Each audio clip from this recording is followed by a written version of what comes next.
ഇപ്പോൾ ശ്രീ രമേശ് ചെന്നിത്തല മാധ്യമങ്ങൾ കാണുന്നു തത്സമയം. മുതൽ എത്ര? 2150. അപ്പം മൊത്തം എത്ര വന്നു? 7374.50 കോടി 25 വർഷം കഴിയുമ്പോൾ തിരിച്ചടയ്ക്കണം. എൻ്റെ പോയിന്റ്, എന്തിനാണ് ഇത്രയും വലിയ ഇൻട്രസ്റ്റ് റേറ്റിൽ ഇത് വാങ്ങുന്നു? മുഖ്യമന്ത്രി തിരൂരിൽ പറഞ്ഞത് ഇതിന് വളരെ കൂടുതൽ ഇൻട്രസ്റ്റ് കുറഞ്ഞാണ് എന്നാണ്. അത് അടിസ്ഥാനരഹിതവും വാസ്തവവിരുദ്ധവുമാണ്. ട്രഷറിയിൽ പണമില്ലാതെ പൊതുമേഖലാ സ്ഥാപനങ്ങളിൽ നിന്ന് കടമെടുക്കുന്ന ഒരു ഗവൺമെൻറ് ഇത്രയും വലിയൊരു എല്ലാ വർഷവും 209 കോടി രൂപ കൊടുക്കുകയും അവസാനം 5224.50 കോടി രൂപ ഇൻട്രസ്റ്റായി മാത്രം കൊടുക്കുകയും ചെയ്യേണ്ട എന്ത് അടിയന്തര സാഹചര്യമാണ് ഇവിടെ ഉണ്ടായത്? അദ്ദേഹം പറഞ്ഞു, ഞാൻ വികസനത്തിനെതിരാണെന്ന്. ഞാൻ വികസനത്തിനെതിരല്ല. നാഷണൽ ഹൈവേയുടെ സ്ഥലമെടുക്കാൻ വന്നപ്പോൾ ആരാണ് തടസ്സം നിന്നത്? CPM ആയിരുന്നു. പരസ്യമായി അതിനെതിർത്തത് CPM നേതൃത്വത്തിലുള്ള പ്രാദേശിക കമ്മിറ്റികളായിരുന്നു. ഗെയിൽ പൈപ്പ് ലൈനെതിരായി ഇത് ഇത് ഭൂമിക്കടിയിലെ ബോംബാണെന്ന് പറഞ്ഞ് സമരം ചെയ്ത ആരാണ്? CPM പ്രാദേശിക നേതൃത്വങ്ങളായിരുന്നു. ഞങ്ങളാരും വികസനത്തെ എതിർത്തിട്ടില്ല. ഈ ഗവൺമെൻറ് കൊണ്ടുവന്ന ഒരു വികസനവും കൊണ്ടുവരാത്തത് കൊണ്ട് എതിർപ്പുണ്ടായില്ലെന്ന് മാത്രമേ ഉള്ളൂ. ഇവിടെ ഏറ്റവും കൂടുതൽ പലിശ നിരക്കിൽ മസാല ബോണ്ട് ഇറക്കുക വഴി ആർക്കാണ് നഷ്ടം?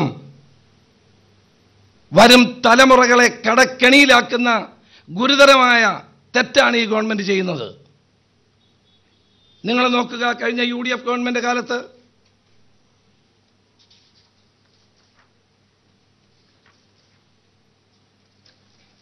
കൊച്ചിൻ മെട്രോയ്ക്ക് ഫ്രഞ്ച് കമ്പനിയിൽ നിന്ന് എടുത്തത് ADF-ലാണ് 1.35% പലിശ. 1350 കോടി രൂപ നൽകി. പലിശ എത്ര? 1.35. ഇവിടെ എത്രയാണ്? 9.8%. ലോകബാങ്ക്, ADB തുടങ്ങിയ സ്ഥാപനങ്ങളിൽ നിന്ന് ലോകബാങ്ക് 2.5% പലിശയ്ക്കാണ് ബംഗ്ലാദേശിൽ ഇപ്പോൾ കടം കൊടുത്തത്. ലോകബാങ്കും ADB-യും ഒക്കെ കടം വാങ്ങിയ വേണ്ടിയിട്ട് അന്നത്തെ ഗവൺമെൻറ്, ആന്റണി ഗവൺമെൻറ് ശ്രമിച്ചപ്പോൾ ആരായിരുന്നു കരിയോലൊഴിച്ചത്? ബഹുമാനപ്പെട്ട മുഖ്യമന്ത്രി പറയണം, ആരായിരുന്നു കരിയോലൊഴിച്ചത്? ആരായിരുന്നു ADB-യുടെ ഓഫീസ് തകർത്തത്? ആരായിരുന്നു അവരെ വഴിനീളെ ആക്ഷേപിച്ച് നടന്നത്? ആരാണ് വികസന വിരോധികൾ? ഞങ്ങളാണ് വികസന വിരോധികൾ. ഇതിനേക്കാൾ കുറച്ച് ബാങ്ക് പലിശയ്ക്ക് പോലും നമുക്ക് ലോൺ കിട്ടുന്ന സാഹചര്യത്തിൽ അതൊന്നും എടുക്കാതെ ലാവ്ലിൻ കമ്പനിയുമായി നേരിട്ട് ബന്ധമുള്ള CDPQ എന്ന് പറയുന്ന കമ്പനി ബോണ്ട് വാങ്ങിച്ചതിലൂടെ ഗുരുതരമായ അഴിമതിയും ഗുരുതരമായ ക്രമക്കേടും ദുരൂഹതയും നിറഞ്ഞു നിൽക്കുന്നു എന്നുള്ളത് ഞാൻ ആവർത്തിക്കുകയാണ്. ഞാൻ അടിവരയിട്ട് പറയുകയാണ്.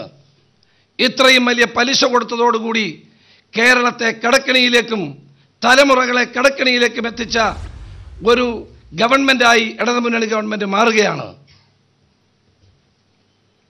ഇതിനകത്ത് കമ്മീഷൻ ഉണ്ടോ ഇല്ലയോ എന്നുള്ളത് നമുക്ക് പിന്നെ പരിശോധിക്കാം. വരട്ടെ. മൂന്നാമത്തെ ചോദ്യം, ലാവ്ലിൻ കമ്പനിയുമായിട്ട് ഇവർക്ക് ബന്ധമുണ്ടോ? CDPQ-ന്. CDPQ എന്ന് പറയുന്നത് കാനഡയിലെ പെൻഷൻ തൊഴിലാളികളും ജീവനക്കാരുടെയും പെൻഷൻ ഫണ്ട് കൈകാര്യം ചെയ്യുന്ന ഒരു കമ്പനിയാണ്. ഇന്ത്യയിൽ നിക്ഷേപം, ഇന്ത്യയിൽ അവർ ചെയ്തത് എന്താണെന്നറിയാമോ? പൂട്ടിപ്പോയ പല കമ്പനികളെയും റീസ്ട്രക്ചർ ചെയ്ത് നന്നാക്കിയെടുത്ത് ട്രാൻസ്ഫർ ചെയ്യുന്ന ജോലിയാണ് ചെയ്യുന്നത്. ഇവിടെ അതൊന്നും അല്ലല്ലോ. ഇവിടെ അവർക്ക് കൊള്ളലാഭം കിട്ടുകയാണ്. വർഷം തോറും ഒരു കാര്യമില്ലാതെ 250 കോടി രൂപ അവർക്ക് കിട്ടുക. മാത്രമല്ല CDPQ-നുമായിട്ടുള്ള ലാവ്ലിൻ്റെ ബന്ധം വളരെ വ്യക്തമാണ്. Lavalin company, SNC Lavalin company പുറത്തു കൊടുത്തിട്ടുള്ളത് 40% ഷെയറാണ്. അതിൽ 20% CDPQ-നുള്ളത്. അപ്പോൾ അതിൻ്റെ അർത്ഥം എന്താണ്? SNC ലാവ്ലിൻ കമ്പനിയിലെ മേജർ ഷെയർ ഹോൾഡർ എന്ന് പറയുന്നത് SNC ലാവ്ലിൻ കമ്പനിയാണ്. അതിൻ്റെ വൈസ് പ്രസിഡന്റ് ഇതിൻ്റെ വൈസ് പ്രസിഡന്റ് ആകുന്നു. നമ്മൾ കാണേണ്ട കാര്യമാണ്. സെൻസി ലാവ്ലിൻ, ഇന്നലെ ഞാനത് മലപ്പുറത്ത് പറഞ്ഞുകൊണ്ടാണ് ആവർത്തിക്കാത്തത്. സെൻസി ലാവ്ലിൻ കമ്പനിയുടെ വൈസ് പ്രസിഡന്റ് CDPQവിൻ്റെ വൈസ് പ്രസിഡന്റ് ആകുന്നു. ഇന്ന് വിചിത്രമായൊരു വാദമാണ് മുഖ്യമന്ത്രി തിരൂരിൽ പറഞ്ഞത്. SBIയിൽ നിന്ന് നീരദ് മോഡി ലോൺ എടുക്കുമ്പോൾ നമ്മൾ SBI ആയിട്ട് ലോൺ എടുത്തു കഴിഞ്ഞാൽ എന്താ നീരദ് മോഡിയായിട്ട് നമുക്ക് ബന്ധമുണ്ടെന്ന് പറയാമോ എന്നാണ് ചോദിക്കുന്നത്. എത്ര വിചിത്രമായ ഒരു വാദമാണ് മുഖ്യമന്ത്രി ഉന്നയിക്കുന്നത്.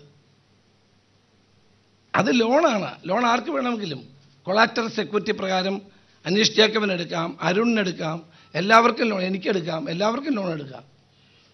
ആർക്കാ എടുക്കാൻ പറ്റാത്തത്? അതുപോലാണോ സംസ്ഥാന ഗവൺമെൻറ് മസാല ബോണ്ട് ഇറക്കുമ്പോൾ അമിതമായ പലിശയ്ക്ക് ബോണ്ട് ഇറക്കി താല്പര്യമുള്ളൊരു കമ്പനിയെ സഹായിക്കാൻ പറ്റുന്ന തമ്മിൽ ബന്ധമുണ്ടെന്ന് പറഞ്ഞാൽ എന്ത് പറയാനാണ്? മുഖ്യമന്ത്രി പറയുന്നത് ഞാൻ സംസ്ഥാന അല്ല, എന്താണ്, നാടിന് വിരുദ്ധമായി ചെയ്യുന്നു. ഞാൻ നാടിന് വേണ്ടിയാണ് ഇത് ചെയ്യുന്നത്.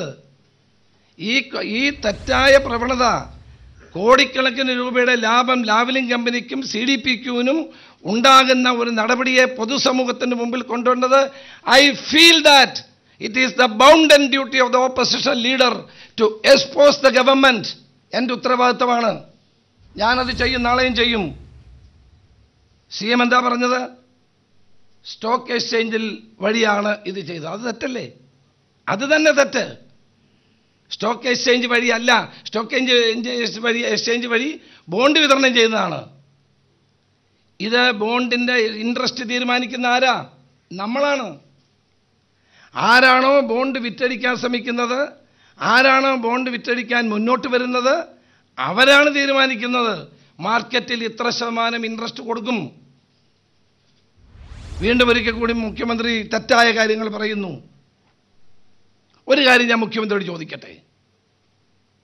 ഈ മാർച്ച് 23 മുതൽ 27 വരെ കാനഡയിൽ നിന്ന് ലാവ്ലിൻ കമ്പനിയുമായി ബന്ധമുള്ള 4 ഉദ്യോഗസ്ഥന്മാർ തിരുവനന്തപുരത്ത് വന്നിരുന്നു. അവർ താജ് വിവാന്തായിൽ താമസിച്ചിരുന്നു. അതിനകത്ത് ചർച്ചയ്ക്ക് നേതൃത്വം നൽകിയ ഏറിസ് സീഗൽ ലാവ്ലിൻ്റെ ഡയറക്ടറാണോ? മുഖ്യമന്ത്രിയുമായി അവർ ചർച്ച നടത്തിയോ? ധനകാര്യമന്ത്രിയുമായി ചർച്ച നടത്തിയോ? ഏബ്രഹാമുമായി അവർ ചർച്ച നടത്തിയോ? ഈ വിവരങ്ങളെല്ലാം അറിയാൻ ഞങ്ങൾക്ക് ബാധ്യതയില്ലേ? കേരളത്തിലെ പൊതുസമൂഹത്തിന് ബാധ്യതയില്ലേ? ആരാണ് ഈ ഞാൻ സൂചിപ്പിച്ച ഏറിസ് സീഗൽ എന്ന് പറയുന്നത്? ആരാണ്? ലാവ്ലിൻ്റെ ഡയറക്ടർ അല്ലേ? ഈ മാർച്ച് 23 മുതൽ 27 വരെ തിരുവനന്തപുരത്ത് ആരോടൊക്കെ ചർച്ച നടത്തി? എന്തായിരുന്നു ചർച്ചയുടെ ഉള്ളടക്കം? എന്തുകൊണ്ട് പറയുന്നില്ല? മാത്രമല്ല, ലണ്ടൻ മുഖ്യമന്ത്രി വസ്തുതകൾ അറിയാതെ പറയരുത്. ലണ്ടൻ സ്റ്റോക്ക് എക്സ്ചേഞ്ച് ആണോ ഇൻട്രസ്റ്റ് റേറ്റ് തീരുമാനിക്കുന്നത്? നമ്മൾ നമ്മുടെ ബോണ്ട് വിൽക്കുമ്പോൾ നമ്മളാ തീരുമാനിക്കുന്നത് എത്ര ശതമാനത്തിന് കൊടുക്കണമെന്ന്. അപ്പോൾ സംസ്ഥാനത്ത് ഇത്രയും വലിയ ബാധ്യത ഉണ്ടാക്കുന്ന ഒരു പ്രശ്നം വളരെ ലാഘവ ബുദ്ധിയോടുകൂടിയാണ് ഗവൺമെൻറ് കാണുന്നത്. യഥാർത്ഥത്തിൽ സംസ്ഥാനത്തെ CPM സർക്കാരും BJPയുടെ നരേന്ദ്രമോദിയും ഒരേ സാമ്പത്തിക നയം പിന്തുടരുന്നു. രണ്ടുപേരും ഒരുമിച്ച്. ഇന്ന് മുഖ്യമന്ത്രി പറഞ്ഞു BJPയുടെ സ്വരവും എൻ്റെ സ്വരവും ഒന്നാണെന്ന്. നരേന്ദ്രമോദിയുടെ സ്വരവും പിണറായി വിജയൻ്റെ സ്വരവും നയവും ഒന്നാകുന്നു.